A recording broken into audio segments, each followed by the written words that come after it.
I always thought Camille and I had a good marriage. Well, good enough. Sure, we weren't the young couple we used to be, and with 16 years behind us, life had shifted into routines. She handled the house and our daughter, Sophia, while I focused on my work. We had our disagreements, but nothing that couldn't be chalked up to the stresses of daily life. But then everything changed.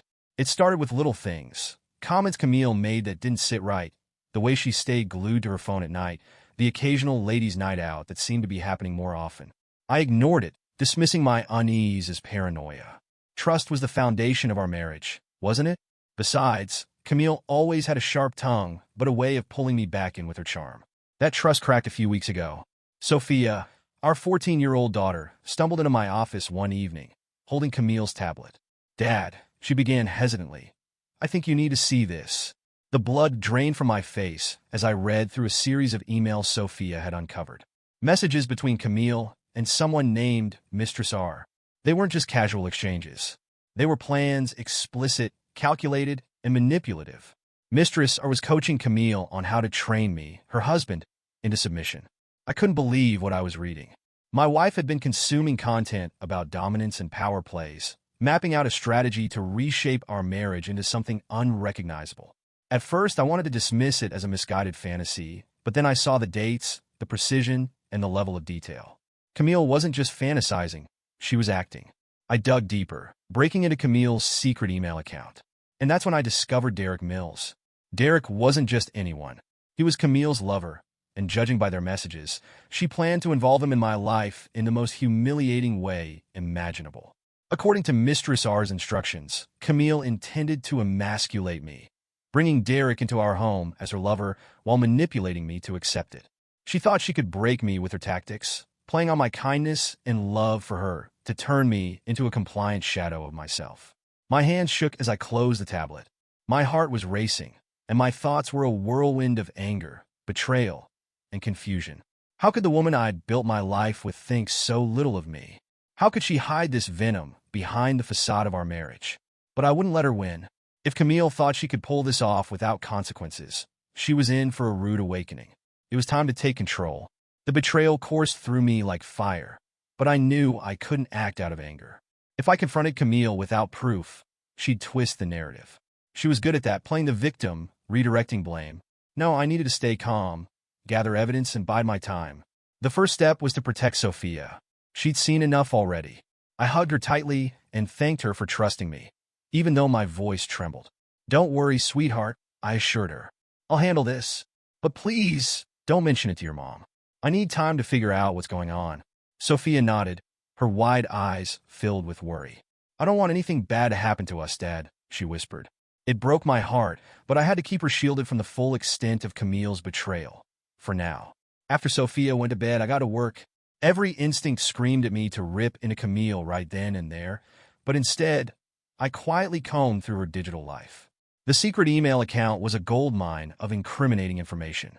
Mistress R had sent her step-by-step instructions on how to manipulate me, from using subtle guilt trips to pushing the boundaries of humiliation. And Derek? He was no better. Their messages were sickeningly bold, detailing plans for their trysts and how they'd present their arrangement as a new reality I'd have no choice but to accept. One email stood out. Camille had written to Derek, "He's too soft to fight back. Ethan always gives in when I push him hard enough. Mistress R is right. Once he's broken, he'll realize it's better this way. We'll be happier, and so will I." Soft. That word burned into my mind like a brand. By the time I finished gathering screenshots, forwarding emails to a secure account, and jotting down dates and names, it was well past midnight. I barely slept. The few hours I managed were plagued by dreams of Derek standing in my home, smirking as Camille humiliated me. The next morning, I made 2 calls. The first was to a private investigator, someone who could gather hard evidence of Camille's activities outside the house. The second was to my lawyer.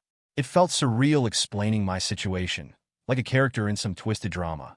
But the lawyer listened carefully. By the time I hung up, I had a plan. Camille, oblivious to my discovery, continued her day as if nothing had changed. Over breakfast, she made small talk about her plans for the weekend. She had another spa day scheduled, at least that's what she called it. I smiled and played along, nodding in all the right places. But inside, I was seething. The spa day was just another excuse to see Derek, and I intended to make sure it was her last. The weekend couldn't come fast enough. Camille's spa day was set for Saturday afternoon, and I knew I had to use every moment wisely. While she busied herself with errands, I met with Tom, the private investigator. He was no stranger to situations like mine, calm, efficient, and grimly supportive of my decision to uncover the truth. Tom assured me he would handle the surveillance thoroughly. His confidence helped steady my resolve as he detailed his plan to gather everything: photos, timestamps, even footage if possible. When I returned home, Camille was already preparing for her outing. She moved about the house with an air of contentment, humming to herself, completely at ease. Watching her act so carefree made my stomach churn. Her demeanor was a stark reminder of how deeply she had compartmentalized her deceit. By the time she left, I was on high alert. The tracking device Tom had helped me install showed her heading downtown. Not to a spa, but to a luxury hotel. My heart pounded as I followed the blinking dot on my screen, each mile confirming what I had already suspected. In her phone backup, I found more damning evidence. Her texts with Derek painted a clear picture of their plans and the future they envisioned. They weren't merely sneaking around. They were plotting to dismantle my life. Derek's confidence in their plan, evident in every message, stoked my fury. He didn't just want my wife. He wanted to replace me entirely. As the afternoon wore on, Tom checked in with updates. Camille and Derek were at the hotel, room 512. Tom confirmed he had documented their arrival and promised a thorough report of their time there. Each update drove home the reality of Camille's betrayal, making the waiting unbearable. By the time evening arrived, I had everything I needed: photos of them entering the hotel, timestamps of the hours they spent together, and footage of them leaving the lobby, laughing as if they hadn't just burned everything I had built to the ground. When Camille returned home, she radiated satisfaction. Her hair was perfectly styled, her demeanor relaxed, her face glowing with self-indulgence. She didn't bother hiding the contentment she felt from whatever had transpired that day. I asked how her spa day was, my voice steady despite the bile rising in my throat. She responded with ease, stretching languidly as she talked about how rejuvenated she felt.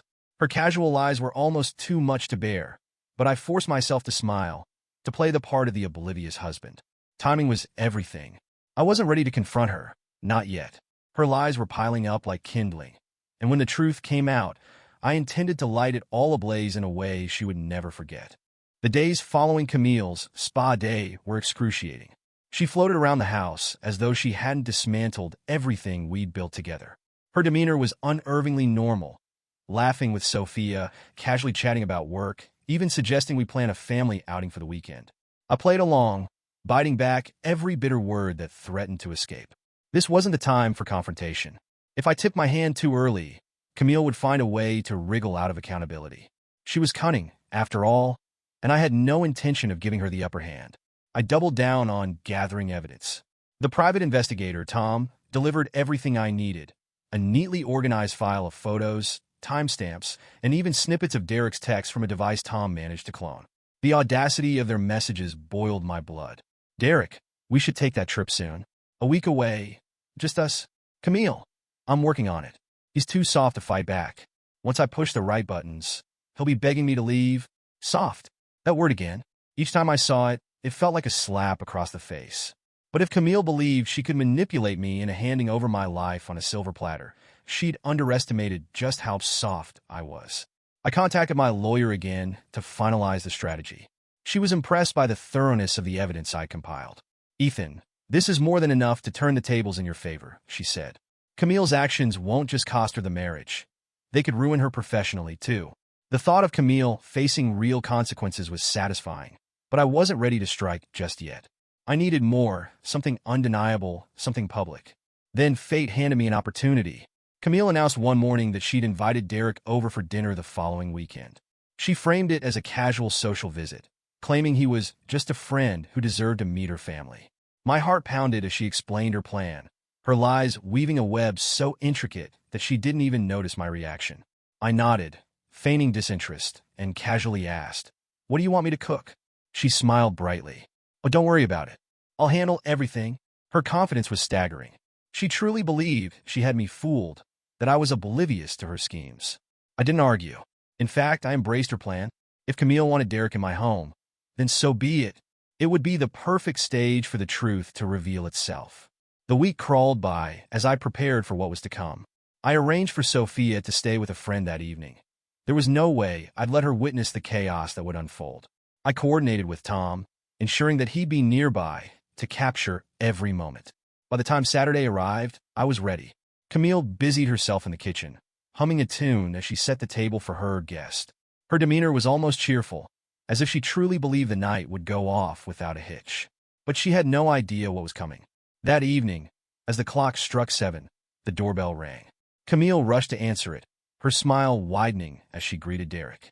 He sauntered in, exuding the smug arrogance I'd expected. "Ethan," Camille chirped, "this is Derek." I stood, extending a hand and offering a polite smile. "Nice to meet you," I said, though the tension in my voice was palpable. "Likewise," Derek replied, his handshake firm, his smirk infuriatingly confident. As Camille led him to the dining table, I took a deep breath. The pieces were all in place. It was only a matter of time before everything unraveled. The tension was thick enough to choke on as we sat down to dinner. Camille was in her element, chattering brightly and laughing just a little too much at Derek's jokes. She played the perfect hostess, pouring wine and serving appetizers with a smile that barely concealed her nervous energy. Derek, smug and overconfident, basked in the attention, while I sat back, observing every subtle exchange between them. As the conversation meandered, Derek spoke about his career, hobbies, and his admiration for strong, ambitious women. Camille responded eagerly, her posture open and her expressions animated. If I hadn't uncovered the truth, I might have mistaken their interaction for casual chemistry. Instead, every word, every glance between them was a confirmation of their betrayal. I excused myself to the kitchen under the guise of fetching dessert. Once out of sight, I checked my phone. Tom was still stationed outside, monitoring the audio from the hidden recorder. His update confirmed that everything was proceeding as expected. The evidence was piling up, piece by damning piece. Returning to the table, I placed the dessert in front of them, a store-bought cake Camille had claimed to make herself. She flashed me a grateful smile, which I returned calmly, though my thoughts were racing. The conversation shifted as I questioned Derek's visit. His explanation was vague, but laced with self-assured charm, implying that meeting me was a courtesy to Camille. He made himself sound like a generous guest, but every word grated on my nerves. Camille, sensing the growing tension, tried to smooth things over by shifting the focus back to Derek's accomplishments, praising his boldness and drive. I listened, letting my comments land like quiet jabs. Each one aimed to unsettle her carefully maintained composure. Her smile faltered more than once, though she quickly recovered, brushing off the undercurrent of my words as if they were harmless banter. Derek, oblivious, continued to prattle on, but his demeanor changed slightly. He seemed to sense that the atmosphere had shifted, though he couldn't pinpoint why. At one point, he excused himself to use the restroom, leaving Camille and me alone at the table. The moment the door closed behind him, Camille's bright facade dropped. Her voice, low and tense, broke the silence as she demanded to know what I was doing. She tried to mask her concern, but the panic in her eyes betrayed her. I remained calm, letting her unease grow as I responded with measured detachment. Her attempts to regain control of the situation were futile, her tone increasingly desperate as she urged me not to ruin the evening. Before she could say more, Derek returned, resuming his seat with a smug grin and a casual comment about the house. His arrogance was almost laughable, but it only fueled the storm building inside me. The silence that followed was heavy, Camille's nervous glances darting between Derek and me as the weight of my unspoken accusations settled over the room. This dinner had been her idea, a bold play to integrate her lover into our lives. But she had underestimated just how much I already knew, and the storm she had set into motion was about to unleash itself in full force. The air in the room was stifling, thick with unspoken tension that seemed to press on every word and movement. Camille clung to her role as hostess, her voice unnaturally high as she rambled on about trivial plans for the house. Derek, blissfully unaware, nodded along, occasionally interjecting with compliments or stories that only deepened his arrogance. I let them talk, letting the weight of their charade settle fully in my mind. Every word Camille spoke was another thread in the web of lies she had spun, each one taunting me with her audacity. Then Derek spoke, his tone casual but laced with smugness as he complimented the life I had built. He gestured toward Camille, his words uncomfortably close to the truth. The flicker of alarm in Camille's eyes didn't escape me, her tight expression betraying her unease. It was my cue to press further. I leaned back in my chair, steering the conversation with calculated ease. Derek, eager for attention, answered each question with confidence, boasting about his work and his knack for making tough decisions to get what he wanted. Camille, though trying to maintain her composure, visibly faltered with each subtle jab I directed toward their integrity. Derek's words dripped with arrogance, his self-assured demeanor grating against the reality of his actions. The room grew heavier as my pointed comments began to pierce the thin veil of normalcy. Camille's laughter sounded forced, her attempts to steer the conversation away from dangerous territory becoming more obvious. When Derek excused himself to the restroom, Camille seized the moment. Her voice was low, urgent, as she demanded to know what I was doing. Her polished exterior was beginning to crack, the facade she had maintained for so long starting to crumble under the weight of her own guilt. I responded with measured calm, letting her panic build. Her carefully constructed lies had left her scrambling, and every strained word from her only confirmed how unprepared she was for what was coming. Derek returned, his confidence still intact, though he seemed to sense the shift in the room's atmosphere. Camille attempted to regain control, but her hands trembled slightly as she brought out dessert, a plate of pastries she had clearly bought instead of baked. I stood slowly, picking up the stack of papers I had hidden beneath my chair. The silence that followed was deafening as I placed the documents on the table and slid them toward Derek. Camille's face went pale, her carefully maintained smile disappearing entirely. Derek began to read, his smirk fading with each damning page. He fumbled with the papers, his confidence evaporating under the weight of the evidence. Camille started to speak, her voice shaky, but I silenced her with a single gesture. There was no need for her to explain. Her lies were laid bare, the truth now undeniable. The room felt like it was on the brink of combustion, every moment charged with the weight of what was about to unfold. The fuse had been lit, and there was no stopping the explosion that was coming.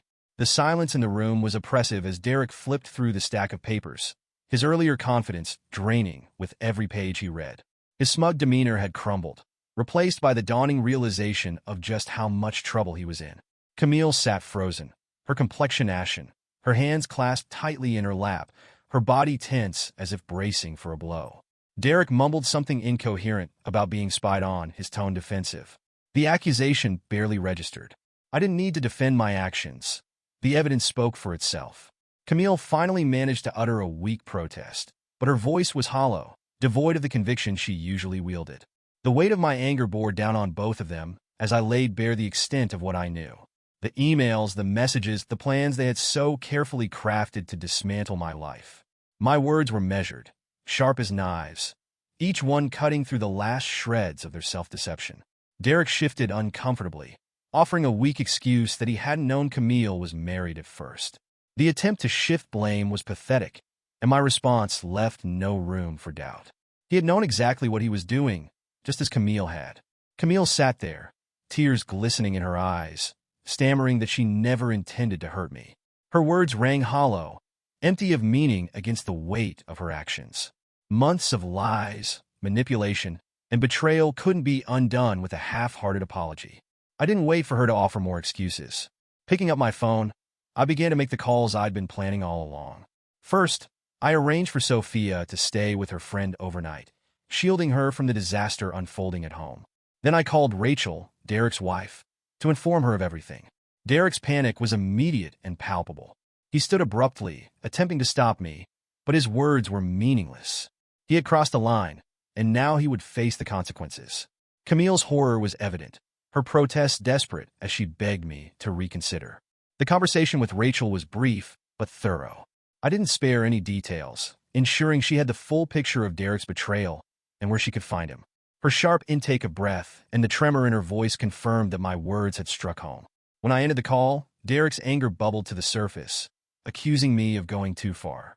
Camille buried her face in her hands, tears streaming down her cheeks as she pleaded for another chance. The coldness in my voice matched the resolve in my heart. Trust had been shattered, and there was no fixing what they had broken. As Derek hastily gathered his things and made a clumsy retreat, I turned to Camille one final time, delivering the words she would have to live with. This was just the beginning. Without another word, I left the room, leaving them both to face the ruins of the lives they had so recklessly destroyed. The truth was out, and there was no turning back. Walking out of the room felt like emerging from a storm into uncharted territory. My hands trembled, my pulse raced, and every breath came uneven, but I kept moving. In the car, I gripped the steering wheel tightly, trying to steady myself. The realization of what had unfolded hit like a wave, but I couldn't stop. Inside, I knew Camille and Derek were left reeling. Derek would be cursing himself for being exposed, and Camille would already be scrambling for her next move. Manipulation was second nature to her, but I had taken control of the narrative. For once, she was the one caught off guard. I drove without direction, letting the road unravel beneath me. My thoughts churned with memories, fragments of a marriage now drenched in deceit. Camille's laughter, her smiles, the moments when I believed her love was genuine. They all felt hollow now, their warmth replaced with the bitter taste of betrayal. A vibration from my phone interrupted my thoughts. It was Rachel, Derek's wife. Her voice, raw and strained, carried the weight of a woman who had suspected the truth but dreaded its confirmation. She thanked me for being honest, admitting she had seen signs but hadn't wanted to face them. Her pain mirrored mine, a strange sense of solidarity forming as we spoke briefly about the next steps. Divorce, for both of us, was the only resolution. Ending the call, I felt a new pang, not for Camille or Derek, but for Sophia. She hadn't asked for this upheaval, and yet it would ripple through her life, leaving scars she didn't deserve. Returning home late that night, I found Camille still in the living room. Her face was streaked with tears, her expression a mix of desperation and shame. She tried to plead her case, but her words, claims of love and regret, rang hollow. She spoke of mistakes and confusion, even attempting to shift blame onto Derek. Her voice cracked with tears, but I wasn't moved. This wasn't a lapse in judgment. It was months of calculated betrayal. Her choices weren't mistakes. They were deliberate, and I wasn't going to let her rewrite that truth. Her sobs filled the space as I cut through her excuses. The deepest wound wasn't just the affair. It was the realization that she had valued me so little, thinking she could tear apart our family for her own twisted desires. Camille offered promises of therapy, of rebuilding, but those words held no power anymore. Leaving her crumpled on the couch, I made my way to Sophia's empty room. Sitting on her bed, I stared at the ceiling, my thoughts consumed with how I could protect her from this chaos. Camille's actions had already shattered enough. Sophia deserved better than the mess her mother had created. The next morning, I took the first real step forward. I called my lawyer and set the divorce in motion. By the afternoon, Camille was served. The fallout had begun. There was no going back, but I was ready to move forward, determined to rebuild from the wreckage stronger than before. The morning Camille was served the divorce papers, I stayed home, watching from the hallway as she answered the door. She had avoided me all night, retreating to the bedroom like a shadow of herself. When the courier handed her the envelope, her voice cracked as she questioned its contents. Her hands trembled as she opened it, the reality of the situation dawning on her as she read the header. Tears welled in her eyes as she turned to me, clutching the papers like a lifeline. Her whispered plea for an explanation, her disbelief that I was truly moving forward, met a calm, resolute response. There was no choice left, I told her. She had made decisions that couldn't be undone, and this was the result. She collapsed onto the couch, the weight of permanence hitting her fully. Her emotions shifted throughout the day, swinging from desperate apologies to fits of anger. One moment she begged for forgiveness, claiming love and regret. The next she accused me of being cold, of overreacting, of refusing to fight for our family. Her attempts to shift the blame or evoke sympathy fell on deaf ears. I had spent too many nights questioning myself, drowning in her manipulation. Those days were over. Sophia learns the truth. That evening, I sat down to make the call I had dreaded most. Explaining the situation to Sophia weighed heavily on me, but it was a conversation I could no longer avoid. When I told her about the divorce, there was a long silence on her end. Her voice, small and shaky, finally asked if it was because of what she had shown me. I assured her it wasn't her fault and praised her for trusting me when she had uncovered the truth. Camille's choices, I explained, had broken something in our family that couldn't be repaired. Sophia's attempts to hold back tears were heart-wrenching. She admitted she had sensed the depth of her mother's betrayal, but hadn't thought it would lead to this. She expressed anger and hurt, questioning how Camille could do this to us. I promised her that she didn't have to make decisions about her relationship with Camille yet, reminding her that my priority was always going to be her well-being. By the time we ended the call, I felt the weight of her pain more keenly than ever. It was a sharper wound than anything Camille had inflicted. That night, Camille found me in the kitchen, her face streaked with tears and exhaustion etched into her features. She spoke with desperation, offering to sell her business, cut ties with Derek, or do anything else it would take to salvage what remained of our marriage. Her pleas didn't sway me. This wasn't about Derek anymore. It was about trust and how completely she had destroyed it. I told her I couldn't live constantly wondering if the person I had married was plotting against me. Her sobs intensified, as she insisted she had always loved me, but her actions had long since disproven her words. In truth, what Camille had loved was control, the power she had wielded over our marriage and me. It was never love, not in the way she wanted me to believe. Her cries echoed in the kitchen as I walked away, leaving her to confront the emptiness she had created. I had my daughter, my plan, and my resolve. Camille's tears and regrets couldn't undo the damage, and they wouldn't break me. Not anymore. The days following my conversation with Sophia and Camille's desperate plea were tense. The house felt more like a battleground than a home. Camille alternated between sulking in silence and making half-hearted attempts at reconciliation. Each time, I shut her down. My mind was already elsewhere, focused on the future, one that didn't include her. The divorce process began to take shape quickly. My lawyer was efficient, laying out a strategy that ensured I came out ahead. Camille's business, which she valued at over $1 million, was a key bargaining chip. She won't want this to go public, my lawyer explained during one of our meetings. A scandal like this, infidelity, emotional abuse, planning to humiliate her spouse, it could ruin her reputation. Her business depends on her image. I nodded, knowing she was right. Camille prided herself on being seen as a polished, powerful woman. The last thing she'd want was for Derek and her twisted plans to become common knowledge. My lawyer also made it clear that Sophia's feelings carried weight. At 14, the court would consider her preferences in custody arrangements. Given Sophia's anger toward Camille, it wasn't hard to see how that would play out. Camille's response to the divorce papers was predictable. She railed against them at first, accusing me of being cruel and vindictive. Then came the bargaining, offers to attend therapy, promises to end things with Derek, even suggestions that we start fresh in another city. None of it mattered. Camille, I said during one of her attempts to plead her case, this isn't just about what you did with Derek. It's about who you are. You didn't just cheat. You schemed, manipulated, and lied for months. You tried to make me believe I was weak, just so you could feel powerful. That's not a marriage. That's a betrayal I can't forgive. Her face crumpled, and for a moment I almost felt sorry for her. Almost. Camille's undoing came faster than I anticipated.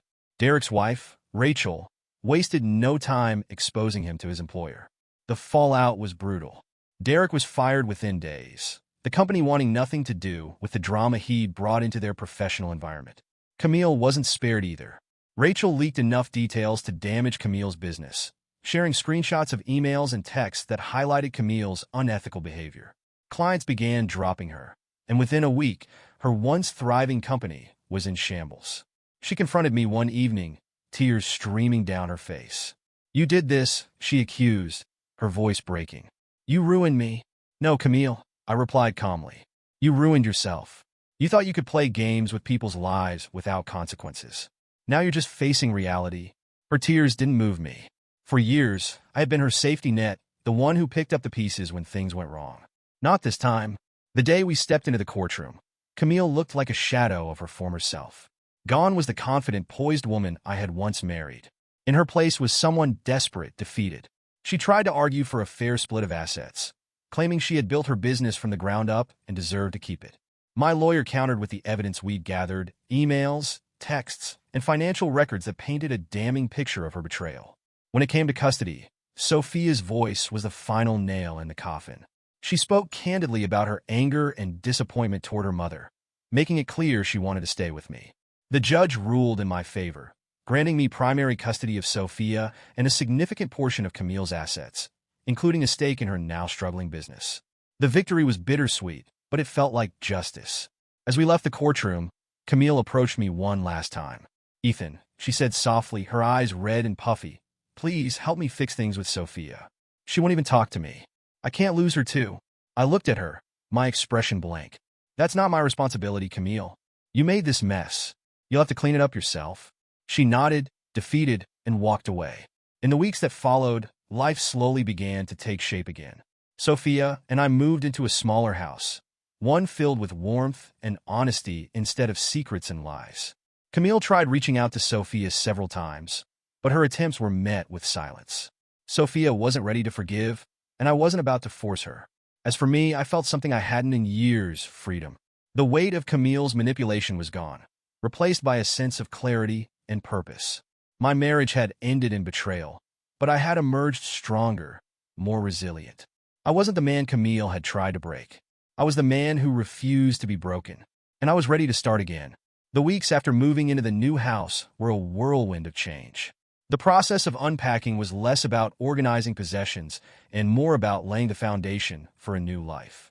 For Sophia and me, it was a chance to rebuild, a place where Camille's shadow didn't linger in every corner. I prioritized giving Sophia the stability she needed. Her brave front didn't hide the cracks beneath the surface. She buried herself in school and spent more time with friends. But there were moments when I'd find her staring into the distance, her thoughts heavy and unspoken. One evening, as we watched a movie together, she finally let her guard down. Her question about whether her mother had truly loved us hit me hard.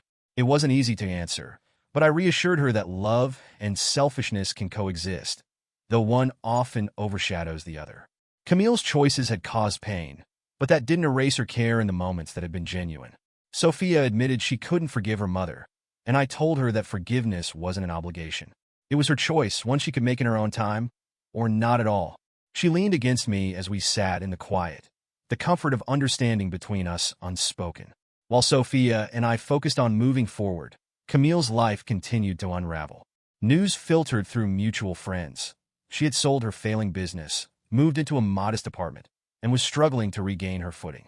Derek was gone, slipping away like the opportunist he had always been, leaving her to face the consequences of their actions alone. Occasionally, Camille reached out, her tone heavy with regret. She wanted to talk about Sophia, about how to mend the rift between them. She confessed that Sophia wouldn't respond to her messages or even acknowledge her at school events. Her voice was raw with guilt, and I reminded her that rebuilding trust wasn't about forcing reconciliation. Sophia needed time, and Camille needed to demonstrate real change. She couldn't rely on excuses or promises anymore.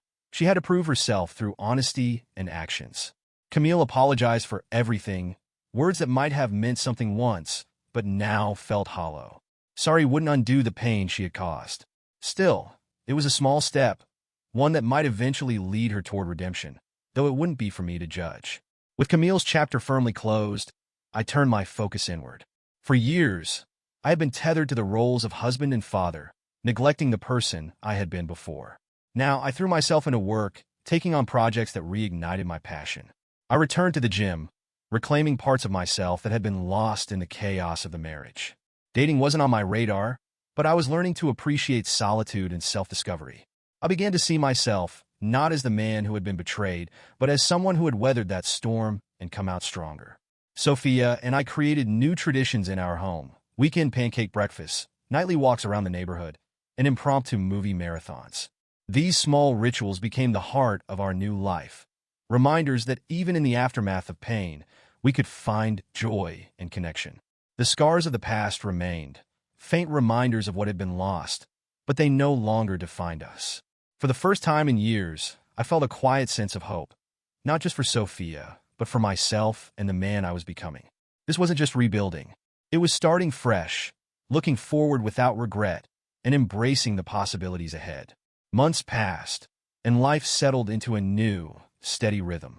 Sophia thrived at school, her confidence growing as she embraced her independence.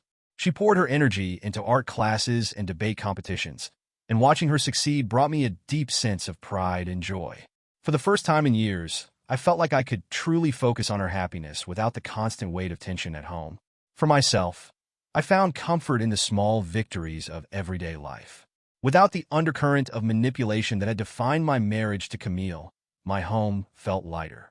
Weekends were no longer spent navigating unspoken resentment, but instead became peaceful stretches of time to enjoy a good book, try new recipes, or tackle forgotten hobbies. One morning, while sorting through old boxes in the garage, I unearthed a photo album from the early years of my marriage. I hesitated before opening it, unsure of how the memories would land.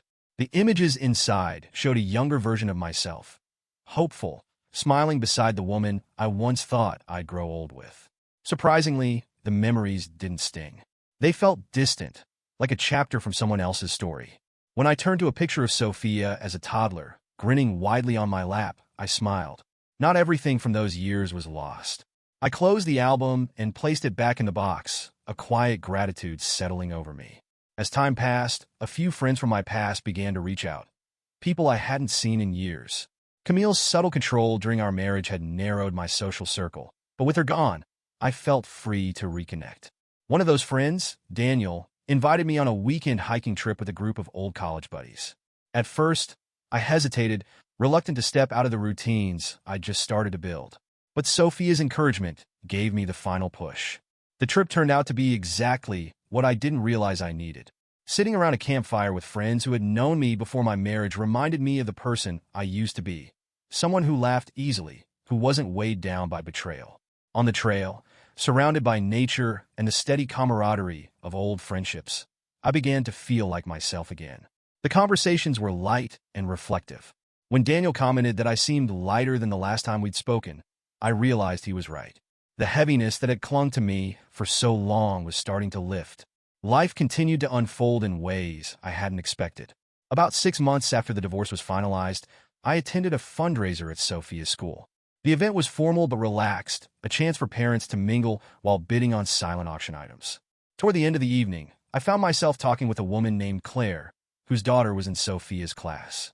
She had an easy warmth about her, a sharp wit that kept the conversation engaging. She spoke about Sophia, mentioning how often my daughter talked about me and how close we seemed. Her observations struck a chord, a quiet reassurance that the bond I'd worked so hard to maintain with Sophia hadn't gone unnoticed. Before the event wrapped up, Claire handed me her card, suggesting we meet for coffee sometime. Her smile, as she walked away, left me feeling something I hadn't felt in a long time: hope. The journey to rebuilding wasn't easy, but it was rewarding. Sophia and I grew closer than ever, our bond strengthened by everything we had endured together. We built traditions that made our house feel like a home: Sunday morning pancakes, movie nights, and evening walks around the neighborhood. Camille's presence in our lives continued to fade. She reached out to Sophia occasionally, but my daughter maintained her boundaries, unwilling to let her mother back in so easily. I left that decision entirely in Sophia's hands, knowing she would find her own way to navigate the relationship in time. As for me, I focused on the future. Each day, I embraced the life Sophia and I were creating, and I allowed myself to imagine the possibility of something new, something better than what had been lost. Through it all, I learned a powerful truth. Betrayal may knock you down, but it doesn't define who you are. Each day, I stood a little taller, not as the man Camille had tried to break, but as someone who refused to stay broken.